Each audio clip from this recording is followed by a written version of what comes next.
Welcome to Tembea Study. Today I need to show you something that will be very helpful to you. And I think this will be very beneficial, not only for yourself or maybe for your family, but also other friends who might benefit from this information. So before I continue, please remember to subscribe on our YouTube channel, TikTok, or social handles. Make sure that you connect with us so you can stay updated. So today let's have a chat quickly about how you can easily become rich as a migrant in this country or in any foreign country. Because most of the times, migrants are the people who actually get more richer than even the natives. But we see these countries as a gold mine, So how can you really become rich when you travel and live in these countries? I'll give you an example of Australia, and let's get started. So assume you just landed in Australia few weeks ago or a few months ago, and then you're new in this country. You're trying to assimilate to the culture, to every condition of life, weather, everything might seem challenging, but then as time goes by, you become and get more used to lifestyle. You get more used to how people do things and stuff, and then you just got a new place that you're living. You got a new house.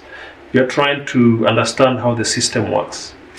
And I would say the first most important thing in this country is where you live, because anyway, you can't just get here and sleep on the streets. You have to have somewhere where you live, your place, where you call it your place of residence or your placement. And then from there, you're able to branch out and do all the stuff around you, whether you're going to work, you're going to school, anything that you're doing. But where do you live first? So once you get a house, that might be just your place of accommodation. This would be either you are renting a room, so you are either renting, or you are, for example, you're able to buy, or maybe a friend is hosting you. So you have three options, maybe. Or actually, the school is providing you accommodation. So either one of these will be your starting point of your life in every foreign country. But then we get to a point where after we settle in, we are trying to figure out then what's next and what can we really do to become better people, as time goes by. And it takes a matter of time for you to understand the system and how things work, so you can actually start working through the system and benefiting from it. Unless you do, then you'll still be, struggling like a migrant. But let me show you, for example. So assume you get in a country like this, like in Australia or US or Canada. It doesn't matter where you are, but what matters is actually how you assimilate. So assume you get your first job. Your first job will be, for example, let's say you work in a warehouse. And in Australia at the moment, most people will start their pay rates around $31. So that would be per hour. All right. So, assuming that you are getting $30 per hour for 8 hours, this is not for students, but I mean for people who are just coming here to work, for example.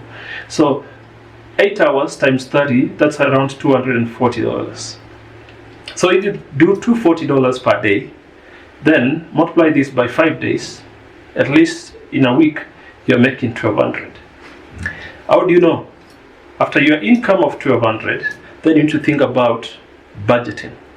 But then the problem is sometimes, if you're not careful, you realize that the money that you're spending on your house or on your rent is actually taking half of this. So if you get to this country and you have no idea where to get the right the right places to rent and stuff, you'll find yourself paying so much money just to survive. So assume you're earning $1,200. If you're single, I would encourage you not to rent somewhere more than $200. If you have a family, then there's no excuse, because anyway, you got kids, you got your wife, you got your partner, and you got kids. So at least you'll be talking about $500 a month.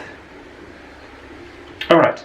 You might say, but this place is so expensive, there's no way I can get such kind of rent. But then remember, whenever you move into a country, it's not about where you are. It's about actually doing some research around you. The first few weeks, It might be a little bit stressful because you have no idea where you are. You don't know how to catch trades. You don't know how the system works. But once you understand how the system works, you need to figure out and strategize yourself in a place where your $1,200 will not only be spent on rent, but also at least you can be able to survive on this money, live, save, and at least have some for yourself. So we are still at $1,200. So assume if you're single, you pay $200. That means you still have $1,000 left, right? So with $1,000 left, then take $1,000. That's what you have in your pocket now. Then after this, maybe you spare another 200, right? You still have 800 left. But this is where most people make mistakes. Whenever they have this $500 balance, what happens next? Or $800. So they will have $800, and then they will go shopping in some of the most expensive stores. Let's say, for example, even with groceries, you might, instead of going to your local, grocery suppliers, you prefer going to places like Woolies. Fair enough, it's not wrong to go there, but the problem is the cost of living depending on your income. So if you just landed here, you're just trying to struggle, look for cheaper options like Aldi, or maybe just the local market area where you can get some, chunk of food for at least for less money. But there are some stores in Australia which actually you can really afford lots of food with less money. But then if you don't consider that as an option, you'll find yourself spending even more than a third of your income on groceries only. Another mistake that people make, they get to this country and then they get all this money, which is $1,000, and then they spend it, or they spend $300 on buying lunch. Assume you are going for lunch in a restaurant after you get here. An average meal maybe will be around $15 to $20. That's one day. That's for lunch, only lunch. So it means if you're actually going for both lunch and dinner, so you're spending $20, that's a meal plus a drink, right? So you're spending $20 plus dinner, $20. So an average of $40 per day just for lunch and dinner.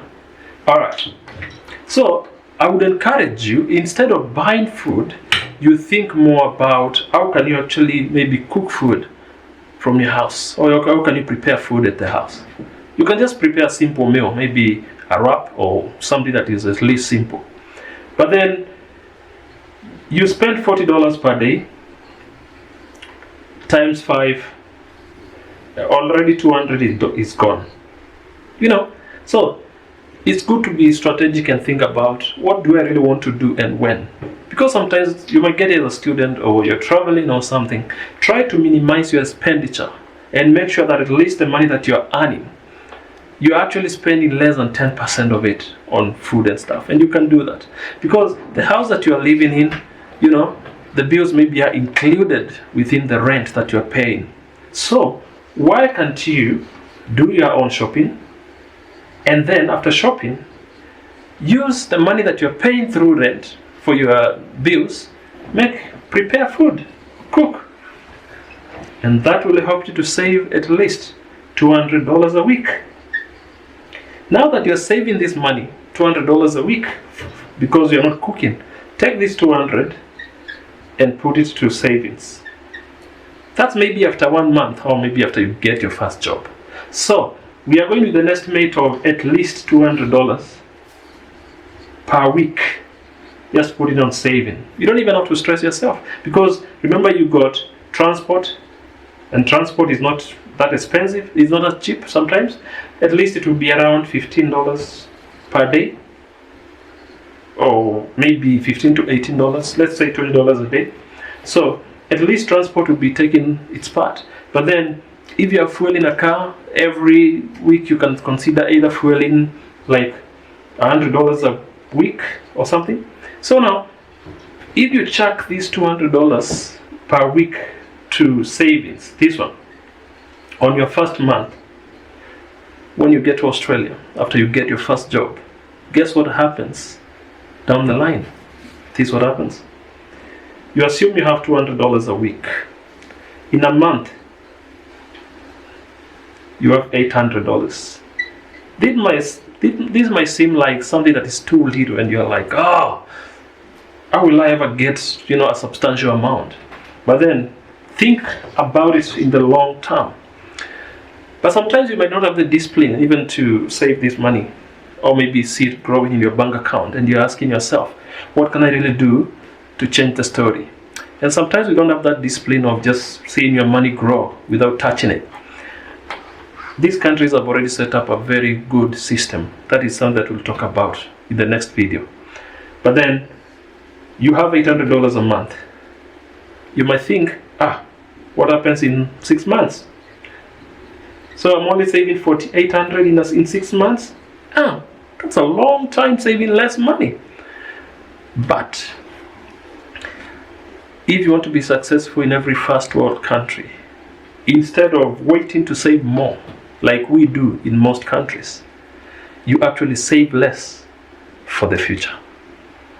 And that's how. That's one way of growing wealth in this country. So for now, stay tuned. Subscribe, because I'm going to be teaching you some different options, sharing wisdom for free, just to make you, educated. You have some tips to survive and actually to grow and become the person you want to become in this country.